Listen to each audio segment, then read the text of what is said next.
Muito bem, 8h40 agora. A gente continua por aqui. Nesse instante, a gente vai conversar um pouco, a gente vai bater um papo sobre a temática que está sendo desenrolada, desenvolvida, conversada nessa semana, que é tristeza. Já falamos introdutoriamente sobre a questão dos conceitos de tristeza, pelo menos 3 que nós podemos observar.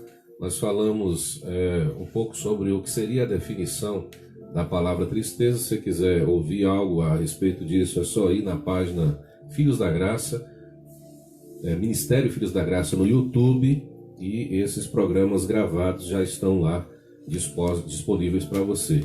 Hoje nós estamos em que dia? Terceiro dia, né? Segunda, terça, quarta-feira. Então, nosso terceiro dia, a gente fala hoje a respeito das diversas causas e também variadas idades da tristeza e outras questões que poderão abranger também a nossa conversa nessa noite. Primeiro, eu gostaria de basear o nosso bate-papo num texto do Evangelho, segundo escreveu Lucas, que era médico. Ele não era discípulo de Jesus, mas ele se converteu ao Evangelho posteriormente.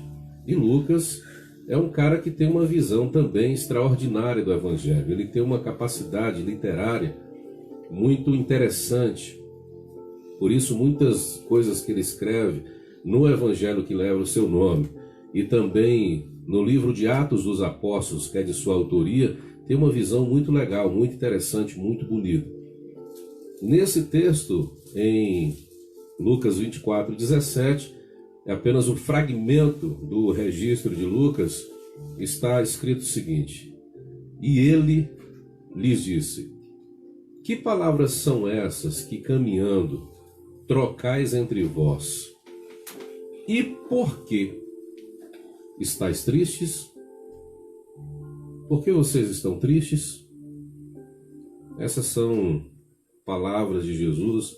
Eu vou orar agora no início, antes de começar a nossa reflexão, para a gente colocar a vida do Davidson, que é o sobrinho, da Isa. Ela pediu oração, ele está em situação de UTI, enfermo, e precisa de nossa intercessão, porque a situação dele é uma situação grave.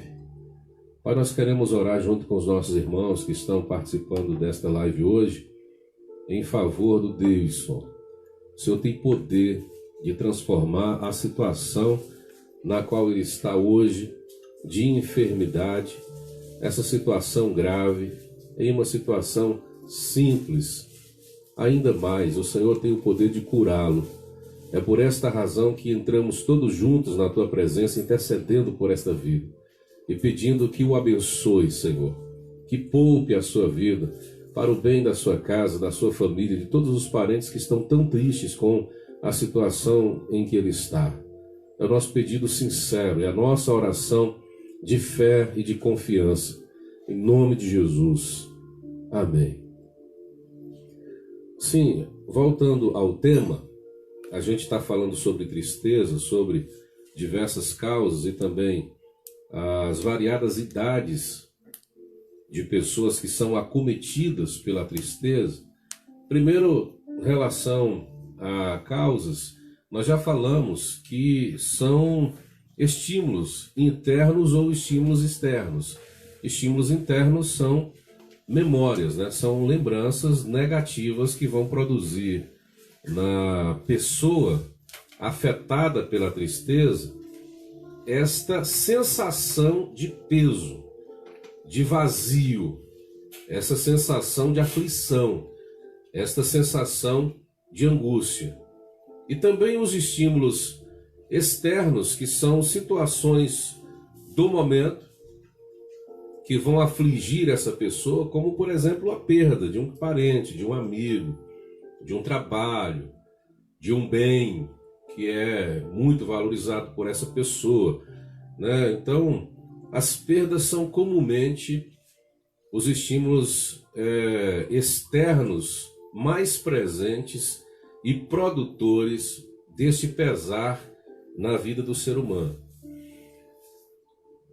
Também, quando a pessoa fica triste, diminui-se organicamente a sua capacidade de produzir a serotonina, que são neurotransmissores cerebrais. Eles vão ser alterados quimicamente dentro do cérebro, é por isso que o corpo responde à alma com essa sensação de um vazio profundo no coração da pessoa. É por isso que tristezas prolongadas que vão levar à depressão, não é ainda sobre isso que a gente conversa hoje. Amanhã, possivelmente, a gente vai falar especificamente sobre depressão, mas tristezas prolongadas que vão produzir essa alteração química no cérebro da pessoa, precisa ter a intervenção de medicamentos, né? Intervenção psiquiátrica, para que a pessoa, recebendo o seu medicamento, tenha a possibilidade de voltar a produzir esses neurotransmissores, né? Que são as serotoninas, que vão fazer o seu corpo responder melhor emocionalmente às questões do dia a dia, vão alterar profundamente o seu humor. Mas, de forma normal, de forma comum, a tristeza, ela sempre nos apanha em determinadas situações. E no caso do texto, por exemplo, em que nós lemos, a situação era exatamente um estímulo externo por conta da morte de Jesus. Esses discípulos estavam voltando para casa em Emaús, que era a aldeia onde eles moravam, e a angústia no coração deles era exatamente por conta de que Jesus havia morrido. E era exatamente Jesus quem estava falando com eles no caminho, no domingo já, de manhã, ressuscitado, e eles não sabiam que era Jesus. Sobre a questão da leitura deles e a forma como Jesus interpela eles, a gente fala daqui a pouquinho. Mas, com relação às causas da tristeza, por exemplo, nós já falamos que são várias, que são muitas, internas e externas, mas nós temos também uma grande variedade de pessoas em idades extremamente diferentes que estão sendo acometidas por vários tipos de tristeza. Nós já falamos sobre a tristeza como uma curva em U, né? Que o cara com 18 anos tá, ou a mulher tá naquela alegria absoluta, quando vai quarentando para os cinquentando, é um momento da crise da meia-idade. A tristeza chega e a pessoa fica absolutamente meio perdida na vida. É uma das fases mais tristes na vida do ser humano, por conta da falta de certas alegrias, de certas realizações. Depois ele volta a ter alegria quando ele vai amadurecendo e percebendo que são as coisas que a gente julga em certo tempo serem pequenas, as mais valorosas. Então, tendo essas coisas pequenas ao seu redor, a atenção da pessoa com quem você convive, o amor dos netos, a presença dos filhos, então a pessoa volta a ser feliz com isso, que aparentemente era uma coisa tão pequena, né? Tão simples. Mas olha só, em algum tempo a tristeza parecia ser uma coisa de adulto. Então, jovens e adolescentes não deveriam sentir tristeza. Mas hoje nós voltamos a dizer que há uma gama enorme de jovens e adolescentes tristes, e pior ainda, existe uma tristeza que já há alguns anos está sendo detectada dentro das famílias, dentro das casas, por especialistas, que é a tristeza infantil, que é chamada de melancolia infantil. São muitas as crianças que estão se sentindo infelizes e que muitas vezes estão em um canto de uma casa absolutamente diferente daquela criança que você conhece. São crianças que choram, não com aquele choro infantil, mas um choro de um vazio que ela não consegue identificar. E que muitos pais às vezes não conseguem identificar e que não têm paciência também de conversar com essa criança para saber o que está acontecendo. A criança, às vezes, quando o pai conversa com ela, também não sabe identificar e não vai saber responder o motivo da sua tristeza, mas hoje é muito comum uma quantidade maior de crianças em situação de tristeza. Os especialistas vão dizer que o problema, que antes era do adulto, também é da criança, e a causa da tristeza também praticamente em muitos aspectos é a mesma. E você sabe qual é? O excesso de tarefas. A necessidade de se preparar para o futuro. Ou seja, as crianças estão cada vez mais cheias de trabalhos a serem feitos. As crianças têm muito menos tempo de qualidade, as crianças brincam muito menos. Os pais também quase não têm tempo para dar atenção a essas crianças.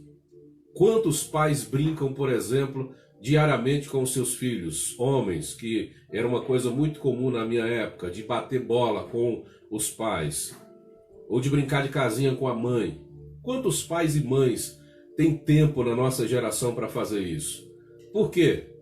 Porque quando não são os pais que estão muito atarefados com tudo que se tem que fazer no dia a dia, são os filhos que estão atarefados.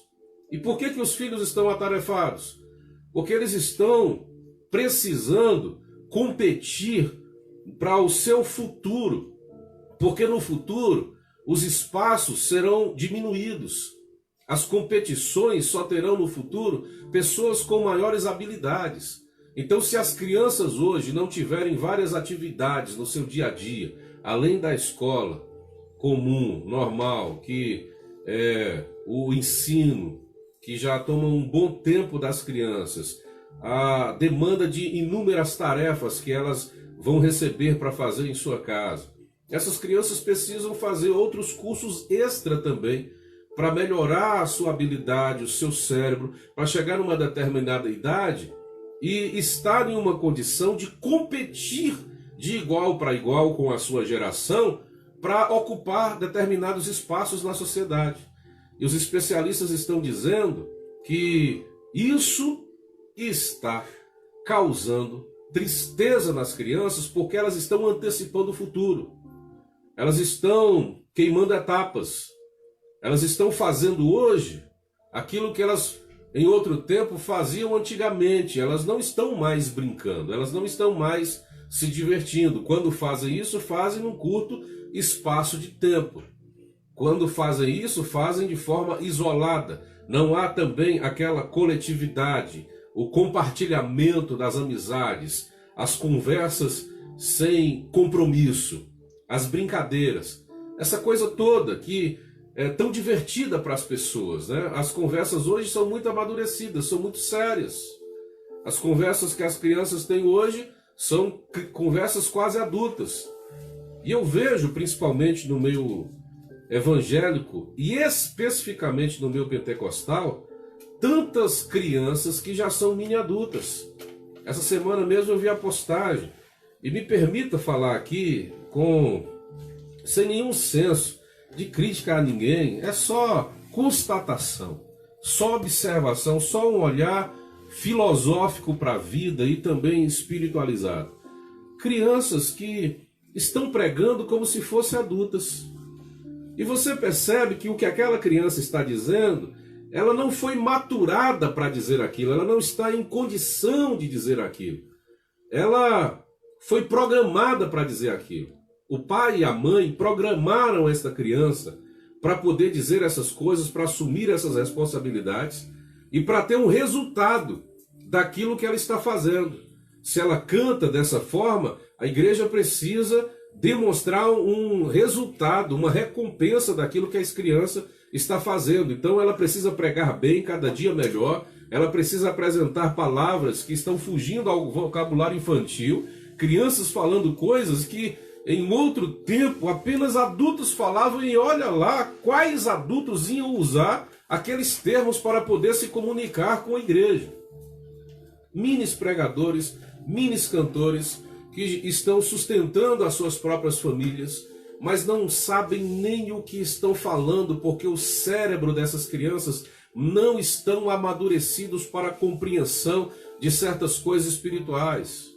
Quando Paulo escreveu à igreja de Corinto, ele disse: olha, tem coisas que eu gostaria de dizer para vocês, eu não vou dizer porque vocês são imaturos ainda. Vocês são crianças em fase de tomar um leite. Vocês não podem nem tomar um engrossante ainda porque vocês não estão amadurecidos. Ele estava falando para uma comunidade grega, dotada de filosofias, de estudos que também vinham desde a tenra infância, mas que em uma certa dimensão da vida não estavam amadurecidas para ouvir certas coisas. Então, em cada fase da vida, deve respeitar a capacidade humana. Aí Paulo diz: quando eu era criança, eu falava coisas de crianças. Agora que eu sou adulto, agora que eu amadureci e que eu cheguei em uma outra fase da minha vida, a minha conversa é outra, a minha dinâmica é outra, a minha atividade é outra.